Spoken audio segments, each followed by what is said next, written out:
യാത്രയാണ്. പാതിരാമണൽ കാണാനുള്ള യാത്രയാണ്.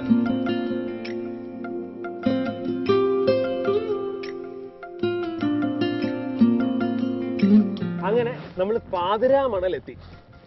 മാത്രമല്ല, പാതിരാമണലിനെ കുറിച്ച് പറയുമ്പോഴേക്കും ഏതാണ്ട് 67.5 ഏക്കർ വിസ്തൃതിയുള്ള വേമ്പനാട് കായലിനാൽ ചുറ്റപ്പെട്ട ഒരു തുരുത്താണിത്. എന്താണെങ്കിലും നമ്മുടെ സാരഥി രാവിച്ചേട്ടൻ കൂടെയുണ്ട്. രാവിച്ചേട്ടാ പോരെ? പാതിരാമണലിനെ കുറിച്ച് പറയുമ്പോഴേക്കും നല്ല ഇൻട്രസ്റ്റിംഗ് ആയിട്ട് ഒരു കഥയുണ്ട്.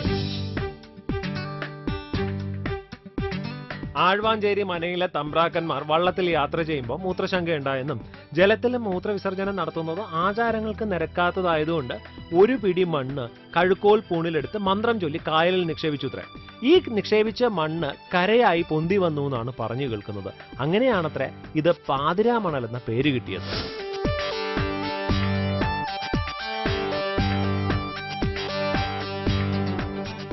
നമ്മളിപ്പോൾ പാതിരാമണലിൽ നിന്ന് മുഹമ്മയിലേക്കുള്ള യാത്രയിലാണ്. ജലസമൃദ്ധിയുടെ കാര്യത്തിൽ മുഹമ്മ ഏറെ അനുഗ്രഹീതമാണ്. അതുകൊണ്ട് തന്നെ ഉപജീവനത്തിന്റെ കാര്യത്തിൽ കയറുപിരിക്കലും മത്സ്യബന്ധനവും കക്കവാരലും ഒക്കെ തന്നെയാണ്. വിദ്യാഭ്യാസത്തിന്റെ കാര്യം പറയുമ്പോഴേക്കും മുഹമ്മക്കാർ ഒട്ടും പിന്നിലല്ല. 1855 CMSകാർ ഇവിടുത്തെ ആദ്യത്തെ സ്കൂൾ സ്ഥാപിക്കുന്നത്. വിദ്യാഭ്യാസത്തിന് അടിത്തറയിടുന്നതിൽ ലൂതറൻ മിഷണറിമാരും കാര്യമായ ഒരു പങ്ക് വഹിച്ചിട്ടുണ്ട്. മുഹമ്മ പഞ്ചായത്താണ് ആലപ്പുഴ ജില്ലയിൽ സമ്പൂർണ്ണ സാക്ഷരത നേടിയ ആദ്യത്തെ പഞ്ചായത്ത്. ഇനിയും 1000 കഥകൾ പറയാനുണ്ടാവും ഈ ഗ്രാമപഞ്ചായത്തിന്. ചരിത്രത്തോടും സംസ്കാരത്തോടും വിദ്യാഭ്യാസത്തോടും ഒക്കെ ചേർന്ന് നിൽക്കുന്ന ഒരുപാട് കഥകൾ. നമ്മൾ ഇപ്പോൾ കണ്ടത് മുഹമ്മയുടെ ഒരു ഗ്രാമചിത്രം. എന്നാൽ വികസനത്തിന്റെ കാര്യത്തിലോ തീർച്ചയായിട്ടും ഇവർക്ക് പറയാൻ മറ്റൊരു കഥയുണ്ടാകും. പൊതുവിൽ ജനങ്ങളുടെ ജീവിത സാഹചര്യങ്ങൾ മെച്ചപ്പെടുന്നതിന് വേണ്ടി ആരോഗ്യരംഗത്തെ പ്രവർത്തനങ്ങൾ കൂടുതൽ ശ്രദ്ധിക്കാൻ കഴിഞ്ഞെങ്കിൽ മാത്രമേ, ശരിയായ ആരോഗ്യമുള്ളൊരു ജനങ്ങളുണ്ടെങ്കിൽ മാത്രമേ വികസന പ്രവർത്തനങ്ങൾ ഉൾപ്പെടെ ജനങ്ങളുടെ പൊതുവിലുള്ള പുരോഗതി കൈവരിക്കാൻ പറ്റൂ. അപ്പോൾ ഇനി വികസനത്തിന്റെ കാഴ്ചകളിലൂടെ. പരമ്പരാഗത തൊഴിലുകളിൽ ജീവിതം കരുപിടിപ്പിക്കുന്ന സാധാരണക്കാരായ തീരദേശ ജനങ്ങളാണ് മുഹമ്മയിൽ ഭൂരിഭാഗവും. ജീവിതശൈലി രോഗങ്ങളും പകർച്ചവ്യാധികളും എന്നും ഇവർക്ക് വലിയ ബാധ്യതകൾ തീർക്കുന്നു. സ്ഥിരമായ രോഗാവസ്ഥ ഇവരിൽ പലരെയും ശയ്യാവലംബികളാക്കി. പ്രാഥമിക ആവശ്യങ്ങൾക്ക് പോലും പരസഹായം വേണ്ടവരാണ് ഇവരിലധികവും. പഞ്ചായത്തിലെ ഇത്തരത്തിലുള്ളവർക്ക് ഒരു കൈ സഹായവുമായാണ് മുഹമ്മ ഗ്രാമപഞ്ചായത്ത് സാന്ത്വനം പാലിയേറ്റീവ് കെയർ യൂണിറ്റ് ആരംഭിക്കുന്നത്.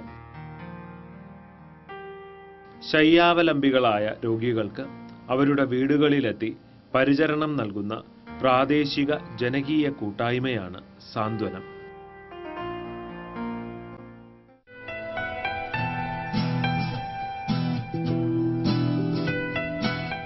ഇപ്പോൾ എൻ്റെ കൂടെ ഉള്ളത് മുഹമ്മ പഞ്ചായത്തിലെ സാന്ത്വനം പാലിയേറ്റീവ് കെയർ യൂണിറ്റിലെ അംഗങ്ങളെല്ലാവരുമാണ്. ഞങ്ങളെല്ലാവരും കൂടി പാലിയേറ്റീവ് കെയർ യൂണിറ്റിന്റെ ഗുണഭോക്തായ ഒരാളുടെ വീട് കാണാൻ പോവുകയാണ്.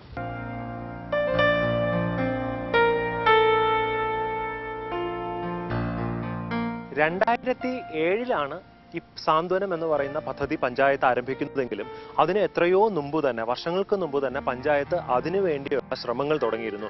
2002 ഈ പഞ്ചായത്ത് ആദ്യമായി ഒരു സർവേ നടത്തുകയും 25 വീടിന് ഒരു ആരോഗ്യ പ്രവർത്തകൻ എന്നുള്ള നിലയിൽ ഒരു വിധാനം സാധ്യമാക്കുകയും ചെയ്തിരുന്നു. അതിനുശേഷം 2003 ആകുമ്പോഴേക്കും BP ക്ലിനിക്ക് സ്റ്റാർട്ട് ചെയ്യുന്നു. 2007 ആകുമ്പോഴേക്കും സാന്ത്വനം എന്ന് പറയുന്ന പദ്ധതി, പാലിയേറ്റീവ് കെയർ പദ്ധതി ഫുൾ സ്വിംഗിൽ നടപ്പിലാവുന്നു. ഇതിന്റെ ഗുണഭോക്താക്കൾ അനവധിയാണ്. ഏതാണ്ട് 334 പേരോളം ഇതിന്റെ ഗുണഭോക്താക്കളായുണ്ട് ഇന്നേ ദിവസം വരെ. നമ്മൾ മുഹമ്മ പഞ്ചായത്തിലെ സാന്ത്വനം പാലിയേറ്റീവ് കെയർ യൂണിറ്റിനെ കുറിച്ച് പറയുമ്പോഴേക്കും 3 തരത്തിലാണ് ഇതിവിടെ ആക്റ്റീവ് ആയിട്ടുള്ളത്. ഒന്ന് വോളണ്ടിയേഴ്സ് ഹോം കെയർ എന്ന് പറയുന്ന അടിസ്ഥാനപരമായ തലം, 2 നഴ്സസ് ഹോം കെയർ എന്ന് പറയുന്ന തലം, 3 ഡോക്ടേഴ്സ് ഹോം കെയർ എന്ന് പറയുന്ന തലം. പലപ്പോഴും ആശുപത്രിയിൽ ചികിത്സ കഴിഞ്ഞാൽ നമുക്കൊരു ഫോളോ അപ്പ് ആവശ്യമായി വരും. അപ്പോൾ ഫോളോ അപ്പ് ആവശ്യമായി വരുന്ന ഘട്ടത്തിലാണ് സാന്ത്വനം എന്ന് പറയുന്ന ഈ പാലിയേറ്റീവ് കെയർ യൂണിറ്റിന്റെ പ്രസക്തി.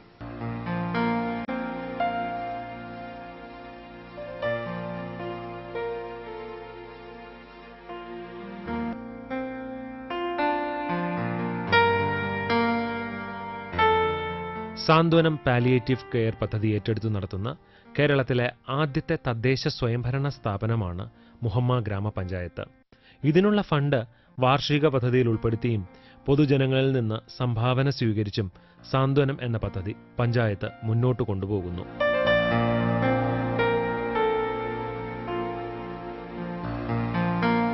അനുഭവം നൽകുന്ന ആത്മബലവുമായി സാന്ത്വനം പാലിയേറ്റീവ് കെയർ പദ്ധതിക്ക് നിമിത്തമായ അല്ലെങ്കിൽ പദ്ധതിക്ക് ചുക്കാൻ പിടിച്ചിരുന്ന ഡോക്ടർ നമ്മുടെ കൂടെയുണ്ട്. അപ്പോൾ ഡോക്ടർ, എങ്ങനെയാണ് ഈ പദ്ധതി ഇവിടെ തുടങ്ങാനുണ്ടായ സാഹചര്യം എന്താണ്? ഇതിന്റെ സാധ്യതകൾ എന്തൊക്കെയാണ്? പഞ്ചായത്തിന്റെ പൊതുജനാരോഗ്യ പ്രശ്നങ്ങളിലുള്ള ഒരു ദീർഘവീക്ഷണവും അതിനെ നേരിടാനുള്ള ഒരു സന്നദ്ധതയും, അതേപോലെ തന്നെ പ്രാഥമിക ആരോഗ്യ കേന്ദ്രത്തിലെ CHC മൊഹമ്മയിലെ ആരോഗ്യ പ്രവർത്തകരുടെ സേവന സന്നദ്ധതയും അവരുടെ ഒരു തൽപരതയും, അതുപോലെ ഈ പ്രദേശത്തെ ജനങ്ങളുടെ സന്നദ്ധ പ്രവർത്തകർ ധാരാളമുള്ള പ്രദേശമാണ്, അവരുടെ ഒരു വീര്യം, ആത്മവീര്യം കൂടെ, ഇതെല്ലാം കൂടെ ഒത്തുചേർന്നപ്പോൾ ഇതേപോലെ ഒരു പ്രശ്നത്തിനെ വളരെ സംഘടിതമായി ജനപങ്കാളിത്തത്തോടെ കൈകാര്യം ചെയ്യുവാൻ ഇടയായി. ഇതേ മാതൃകയെ തന്നെയാണ് മറ്റു പൊതുജനാരോഗ്യ പ്രശ്നങ്ങളും ശരിക്കും ഉണ്ടാവേണ്ടത്. ഇതിന്റെ സാധ്യത എന്ന് പറഞ്ഞാൽ കൂടുതൽ ഈ പ്രവർത്തനം നടന്നു വന്നപ്പോൾ കൂടുതൽ വിഭാഗം ആൾക്കാരെ, രോഗികളെ ഐഡന്റിഫൈ ചെയ്യാനിടയായി. മാനസിക രോഗമുള്ളവര്, ഡയാലിസിസ് അർഹിക്കുന്നവര്. അപ്പൊ ഈ രോഗികൾക്ക് വേണ്ടി എന്ത് ചെയ്യാം എന്നുള്ളൊരു അന്വേഷണം കൂടുതൽ പ്രവർത്തനങ്ങളിലേക്ക് വഴി നയിക്കുകയാണ്. അതിന് കൂടുതൽ ആൾക്കാരുടെ സഹായം വേണ്ടി വരുന്നു, നെറ്റ്വർക്കിംഗ് വേണ്ടി വരുന്നു, കൂടുതൽ സാധ്യതകളിലേക്ക് പോവുകയാണ്.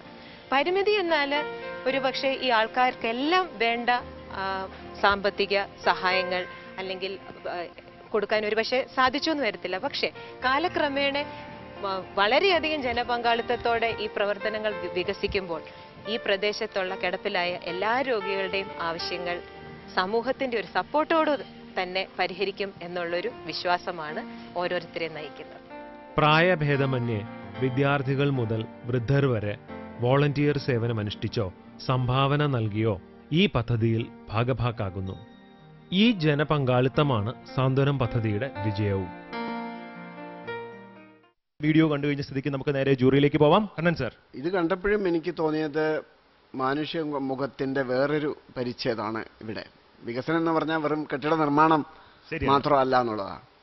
അപ്പൊ ഇതിലേക്ക് നയിച്ച ഒരു പഞ്ചായത്തിന്റെ എങ്ങനെയാണ് ഇങ്ങനെ ഒരു പദ്ധതി നിങ്ങൾ ഇത്രയും എന്താ പറയുക മുൻഗണന കൊടുത്ത് എടുക്കണം എന്ന് വരാനുള്ള ഒരു സാഹചര്യം? പൊതുവിൽ കണക്കെടുത്തപ്പോൾ പ്രാരംഭഘട്ടം മുതൽ ഇന്നുവരെയും പരിശോധിച്ചപ്പോൾ 300-ലധികം പേരെ കൃത്യമായി കിട്ടി. 300-ലധികം പേരെന്ന് പറഞ്ഞാൽ ആകെയുള്ള ജനസംഖ്യയുടെ 1% അതെ സാർ. അതോടൊപ്പം ഇന്ന് ഞങ്ങൾ നോക്കിയപ്പോൾ അതിൽ നിന്ന് 97 പേർ ഞങ്ങളിൽ നിന്ന് വിട്ടുപോയി കഴിഞ്ഞിരിക്കുന്നു. അത് ശരി. അതിൽ ഒരു കാര്യം ചോദിച്ചോട്ടെ, ഇപ്പോൾ ഇതിൻ്റെ എന്താ പറയുക വിശദാംശങ്ങൾ അറിയാൻ വേണ്ടിയിട്ടാണ്. അപ്പോൾ സാധാരണഗതിയിൽ ഇങ്ങനെയുള്ള പദ്ധതികളൊക്കെ ഏറ്റെടുക്കുമ്പോൾ ഇപ്പോൾ ഗവൺമെൻറ് ആശുപത്രികളുടെ സഹായം വേണം, ഡോക്ടർമാരുടെ അതുമാതിരിയുള്ളവരുടെ സഹായമൊക്കെ വേണം. പക്ഷേ അവരുടെ ഔദ്യോഗികമായ ചുമതലയ്ക്കുള്ളിൽ നിന്നേ ഇതൊക്കെ ചെയ്യുള്ളൂ. അതല്ലാതെ കൂടുതൽ പ്രവർത്തനങ്ങൾ ചെയ്യാൻ അവർക്ക് മടിയാണ് എന്നുള്ള ഒരു പൊതുധാരണയുണ്ട്. അങ്ങനെ വല്ലതും നിങ്ങൾക്ക് അനുഭവപ്പെട്ടിട്ടുണ്ടോ? അങ്ങനെയുള്ള അനുഭവപ്പെട്ടെന്ന് പറഞ്ഞാൽ ഡോക്ടർമാരെ അവരുടെ ഔപചാരികമായിട്ടുള്ള കടമ പൂർണ്ണമായും നിർവഹിച്ചു കഴിഞ്ഞിട്ടും ഈ രോഗിയുടെ സ്ഥിതി അങ്ങനെ ക്രമേണ അപകടകരമായ ഒരു സ്ഥിതിയിലേക്ക് നീങ്ങി. വീട്ടിലുള്ളവർക്ക് ഉപേക്ഷിക്കാൻ നിവൃത്തിയില്ലാതെ വരുമ്പോൾ വീട്ടിലുള്ളവർ പ്രാരംഭഘട്ടത്തിൽ വീട്ടിൽ കൊണ്ടുപോയി പരിശോധിക്കും. ഈ ഒരു സ്ഥിതി വന്നപ്പോൾ വളരെ അങ്ങേയറ്റം ദുരന്തപൂർണമായ ഒരു സ്ഥിതി വന്നിട്ടും വീട്ടിലുള്ളവർ പോലും ഉപേക്ഷിക്കേണ്ട ഒരു സ്ഥിതി വന്നു. ഞങ്ങളുടെ പ്രദേശം എന്ന് പറയുന്നത് പരമ്പരാഗത തൊഴിൽ ഉള്ള ഒരു പ്രദേശമാണ്. കയറ്, മത്സ്യം, കക്ക തുടങ്ങി